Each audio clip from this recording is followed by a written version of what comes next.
Oi pessoal, tudo bem com vocês? Eu sou a Miriam Navarro e hoje eu estou aqui para falar sobre mais um grande clássico da literatura universal, O Morro dos Ventos Uivantes, de Emily Brontë. Então, se você se interessa por livros, já vai se inscrevendo aqui no canal e ativando o sininho para receber as notificações. Emily Brontë é uma escritora inglesa que viveu no século XIX e tinha mais duas irmãs também escritoras, Charlotte Brontë, que é a autora do grande sucesso Jane Eyre, e Anne Brontë. As três inicialmente tiveram que publicar os seus livros com pseudônimos masculinos, devido ao grande preconceito que havia na época contra escritoras mulheres. O Morro dos Ventos Uivantes é a única obra desta escritora e gerou grande polêmica quando foi publicado pelo seu estilo totalmente diferente do que estavam acostumados naquela época. Naquela época se escrevia muito sobre os bailes imperiais, sobre a corte, sobre os títulos, sobre o glamour da nobreza, sobre romances, totalmente açucarados. E Emily Brontë vem com esta obra chocante para este público que de modo algum aguardava isso, especialmente vindo de uma mulher. O Morro dos Ventos Uivantes se passa na área rural da Inglaterra entre o final do século XVIII e o início do século XIX. A história se inicia com o senhor Lockwood, que decide alugar uma propriedade em um lugar ermo para se isolar de todo mundo. Então, é quando ele aluga a Granja dos Tordos, uma espécie de fazenda. Ao chegar à sua propriedade, ele decide visitar o dono, seu senhorio, que morava em uma outra propriedade próxima chamada O Morro dos Ventos Uivantes. O dono das propriedades chamava-se Ratcliffe e recebe muito mal o seu novo inquilino. Ele acha tudo muito estranho, principalmente a família que ali habitava. Apesar da péssima recepção, o Sr. Lockwood decide retornar ao Morro dos Ventos Uivantes no dia seguinte e, mais uma vez, ele é maltratado. Mas quando decide ir embora, ele percebe ser impossível, porque havia uma grande tempestade e ele corria o risco de se perder no caminho.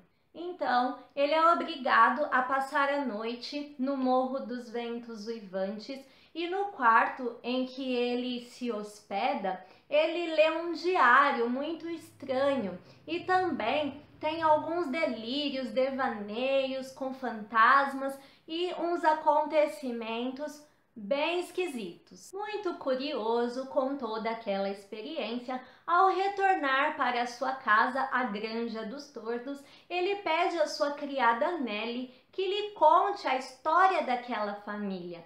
E a partir daí, todo o livro é narrado por esta criada, a Nelly. Então, ela começa a contar que ali na fazenda do Morro dos Ventos Uivantes morava uma família, a família Earnshaw, composta por um casal e dois filhos, a Catherine e o Hindley.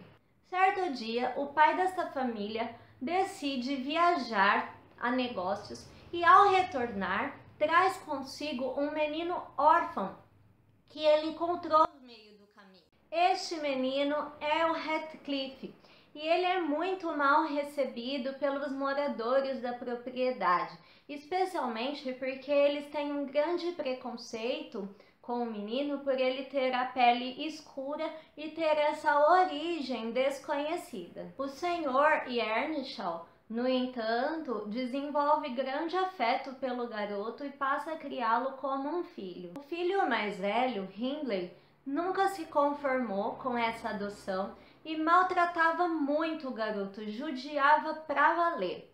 A Catherine, por sua vez, desenvolveu uma grande amizade e posteriormente um grande amor pelo irmão adotivo. Amor este que é correspondido.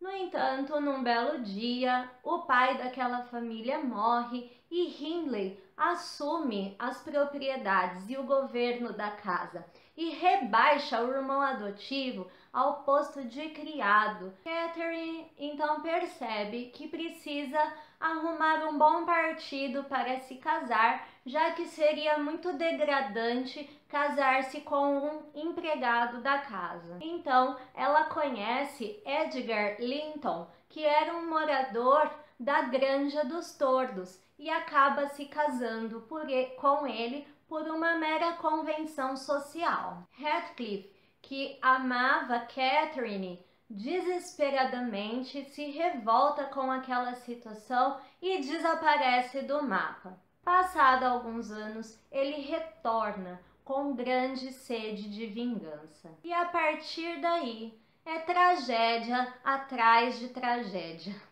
O Morro dos Ventos Uivantes é uma história marcada por muitos conflitos familiares que envolvem 3 gerações de 2 famílias, por ódio, por inveja, vingança, rancor, relacionamentos destrutivos, amores obsessivos.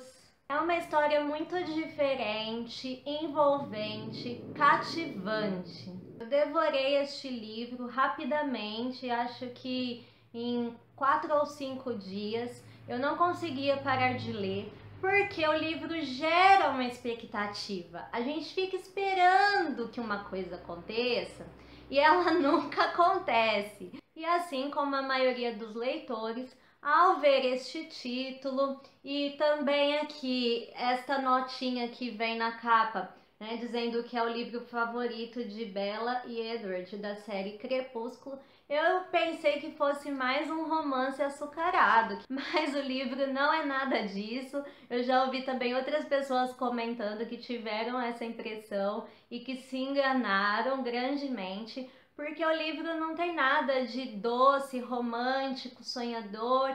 Pelo contrário, é um livro chocante, é um livro realista, é uma história nua e crua. Os personagens são muito interessantes, desde os empregados até os protagonistas, senhores das casas. Todos eles têm papéis muito importantes na história e são personagens marcantes. A Nelly é uma ótima narradora, porque ela conta tudo com muitos detalhes e eu achei muito interessante as descrições que ela faz, tanto das pessoas, quanto dos ambientes, quanto das redondezas, né, dos arredores das propriedades, sobre os detalhes da natureza, das mudanças climáticas, tudo com muita delicadeza. Outra coisa que eu achei interessante é que como as pessoas viviam ali muito isoladas nas 2 propriedades, né, sem acesso à diversão, acesso a outras pessoas, as distrações principais delas eram os livros e a natureza ao seu redor. Outra coisa que chama a atenção são as mulheres dessa história, né, que são anti aquele modelo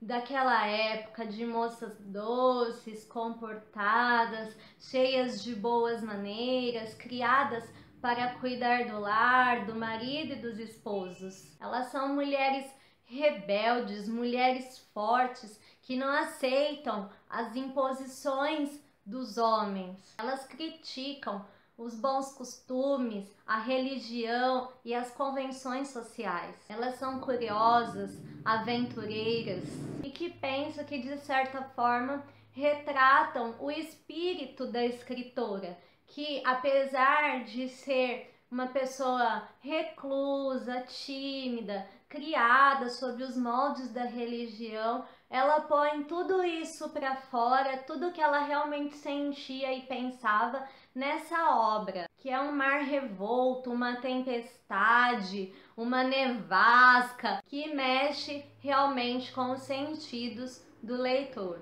Eu não conhecia essa escritora nem essa obra, até que eu ouvi um comentário da Lê Docena, do Portão Literário. Ela está fazendo um projeto super bacana sobre as irmãs Brontë, que eu estou acompanhando e recomendo que todo mundo passe lá no canal dela para dar uma olhadinha, porque realmente é muito interessante. Eu vou deixar o link do canal aqui na descrição do vídeo. Bom, então é isso, pessoal. Recomendo a todos a leitura de O Morro dos Ventos Uivantes, embora eu não recomende esta edição, porque ela só tem a história, não tem nenhuma explicação adicional sobre a obra ou sobre a escritora. Para mim, O Morro dos Ventos Uivantes vale 5 estrelas. Se você gostou deste vídeo, não esqueça de dar um like e compartilhar com seus amigos. Se você já leu esta obra, deixe aqui nos comentários as suas impressões. Me siga nas redes sociais. Um beijo e até a próxima. Tchau!